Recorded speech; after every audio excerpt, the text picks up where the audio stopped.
Hi, I'm Hillary Guthrow, and this presentation will convince you to download the app Meetup. What exactly is Meetup? Meetup is an app that connects you to local groups and events. Through the app, you can browse through categories such as family or technology, or you can search for specific interests. Meetup is an app that should be on all smartphones. It provides opportunities for people to connect within your community.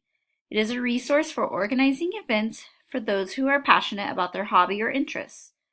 Lastly, it is very simple to navigate.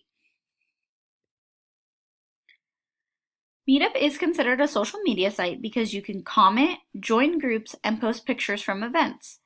It is ideal for those who do not want to deal with all the other elements of other social media sites, but do want to find a way to connect with people. My biggest piece of advice while on Meetup is to be mindful. Organizers on Meetup are everyday people in the community. Therefore, if you commit to an event, you should do your very best to show up. Also, make sure to read the requirements before joining groups. For example, when I was searching for many mom groups in the area, most of those groups required regular attendance for safety reasons. So, what will you be searching for on Meetup?